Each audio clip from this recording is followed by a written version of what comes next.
श्री गणेशाय नमः।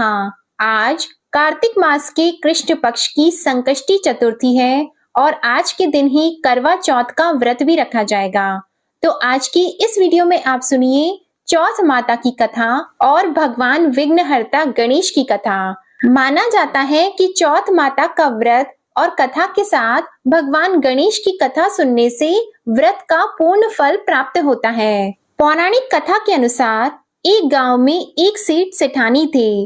उनके एक बेटा और एक बहू थे। बहू सबको भोजन करा के फिर स्वयं भोजन करती थी। एक पड़ोसन ऐसी भी थी जो रोज पूछती थी कि बहू आज क्या बनाया है, क्या खाया है। तो बहू कहती ठंडो बासी। एक दिन उसके पति ने ऐसा सुनकर विचार किया कि आज तो पकवान बनाए जाएं, फिर देखें कि मेरी पत्नी क्या कहती है। उसने तरह तरह के पकवान बनवाए और घर के सभी लोगों ने एक साथ बैठकर भोजन किया। आज भी पड़ोसन ने पूछा तो बहू ने कहा कि ठंडो बासी। सेठ के लड़के ने सोचा हो न हो कोई बात अवश्य है जिससे कि मेरी पत्नी ऐसा कहती है।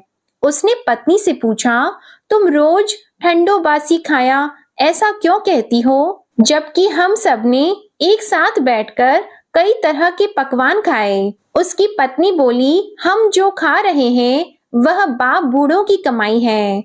जिस दिन आप कमा कर लाओगे उस दिन मैं समझूंगी कि ताजा भोजन कर रहे हैं। अब एक दिन लड़के ने माँ से कहा मैं एक बड़े शहर में कमाई करने जा रहा हूँ। माँ बोली बेटा अपने पास इतना धन है कि खाया नहीं खत्म होगा। माँ के मना करने पर भी बेटे ने स्वयं कमाने का दृढ़ निश्चय कर लिया और जाते समय पत्नी से कहा मैं जब तक कमाकर बहुत सा धन लेकर न आऊं तुम चूल्हे की आग मत बुझने देना। एक दिन चूल्हे की आग बुझ गई तो वह मन ही मन घबराने लगी, कहीं मेरे पति पर संकट तो नहीं आन पड़ा। जल्दी से पड़ोस में से आग लाकर चूल्हे में रख दूं, ऐसा विचार करके पत्नी पड़ोस में गई। वहां पड़ोसन चौथ माता का व्रत और पूजन कर रही थी। पड़ोसन ने कहा थोड़ी देर में आकर ले जाना। तो बहू ने पड़ोसन से पूछा आप यह व्रत क्यों करती हैं, इससे क्या मिलता है।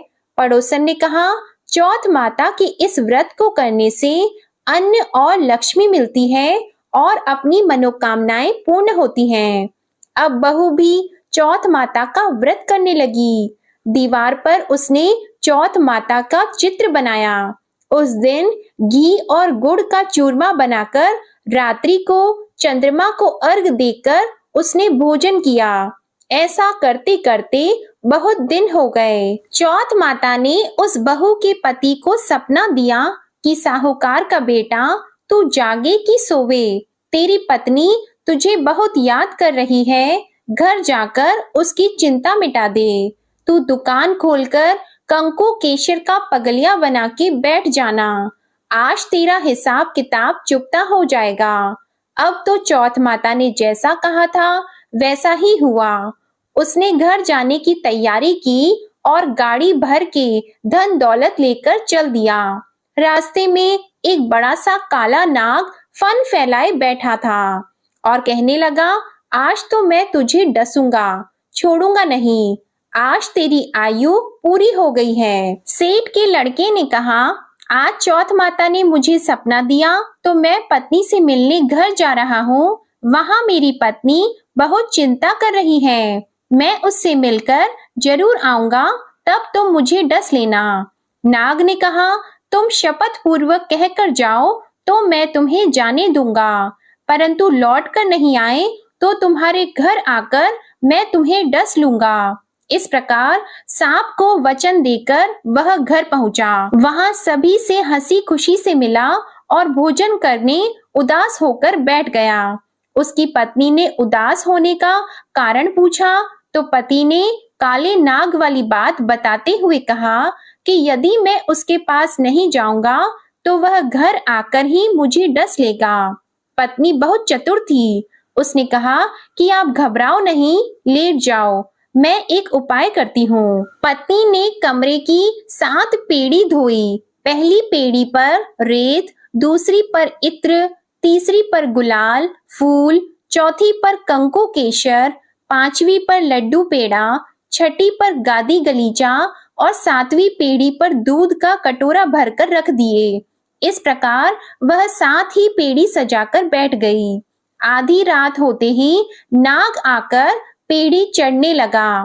पहली पेड़ी पर रेत में लौट गया और कहने लगा कि सेठ की बहू ने आराम तो बहुत दिया, पर वचनों से बंध कर आया हूँ, सो डसूंगा अवश्य ही। इसी प्रकार 7 पेड़ियों पर नाग आराम करता हुआ और कहता हुआ कि डसूंगा जरूर, कमरे में जाने ही वाला था कि चौथ माता ने विचार किया कि मैं इसे नहीं बचाऊंगी तो संसार में धर्म कर्म और व्रत पूजन को कौन मानेगा। अब तो गणेश जी, चंद्रमा जी और चौथ माता ने उसे बचाने का विचार किया। चंद्रमा जी ने उजाला किया, चौथ माता ढाल बनी और गणेश जी ने तलवार लेकर नाग को मार दिया और ढाल से ढक दिया। अब बहू भी थकी हारी सो गई। दिन निकला तो लोग बेटे से मिलने आए, परंतु बेटा बहू तो उठे ही नहीं थे। बहुत देर हो गई तो माँ उन्हें उठाने गई। माँ ने 7 पेड़ियों पर जो कुछ देखा तो वो बहुत ही घबराई और बेटा बहू को आवाज लगाई। बेटा बहू उठे तो देखा कि एक ढाल तलवार वहां पड़ी है। अब ढाल उठाई तो वही काला नाग मरा हुआ पड़ा है। बेटा बहू ने सोचा कि आज तो धर्म कर्म ही आड़े आए हैं, जो भगवान गणेश जी और चौथ माता ने अपनी रक्षा की। हे चौथ माता, आपने जैसी सेठ के बेटे बहू की रक्षा की, वैसी ही सबकी रक्षा करना। बोलो चौथ माता की जय। भगवान विघ्नहर्ता गणेश की कथा सुने बिना चौथ माता के व्रत की कथा अधूरी मानी जाती है, इसलिए अब आप सुनिए भगवान गणेश की कथा। एक समय की बात है, विष्णु भगवान का विवाह लक्ष्मी जी के साथ निश्चित हो गया। विवाह की तैयारियां होने लगी। सभी देवताओं को निमंत्रण भेजे गए, परंतु गणेश जी को निमंत्रण नहीं दिया। कारण जो भी रहा हो, अब भगवान विष्णु की बारात जाने का समय आ गया। सभी देवता अपनी पत्नियों के साथ विवाह समारोह में आए। उन सब ने देखा कि गणेश जी कहीं दिखाई नहीं दे रहे हैं। तब वे आपस में चर्चा करने लगे कि क्या गणेश जी को नहीं न्योता है या स्वयं गणेश जी ही नहीं आए हैं। सभी को इस बात पर आश्चर्य होने लगा। तभी सबने विचार किया कि विष्णु भगवान से ही इसका कारण पूछा जाए। विष्णु भगवान से पूछने पर उन्होंने कहा कि हमने गणेश जी के पिता भोलेनाथ महादेव को न्योता भेजा है। यदि गणेश जी अपने पिता के साथ आना चाहते हो तो आ जाते, अलग से न्योता देने की कोई आवश्यकता भी नहीं थी। दूसरी बात यह है कि उनको 1.25 मन मूंग, 1.25 मन चावल, 1.25 मन घी और 1.25 मन लड्डू का भोजन दिन भर में चाहिए। यदि गणेश जी नहीं आएंगे तो कोई बात नहीं, दूसरे के घर जाकर इतना सारा खाना पीना अच्छा भी नहीं लगता। इतनी वार्ता कर ही रहे थे कि किसी एक ने सुझाव दिया, यदि गणेश जी आ भी जाएं तो उनको द्वारपाल बनाकर बैठा देंगे कि आप घर की देखभाल करना। आप तो चूहे पर बैठकर धीरे धीरे चलोगे तो बारात से बहुत पीछे रह जाओगे।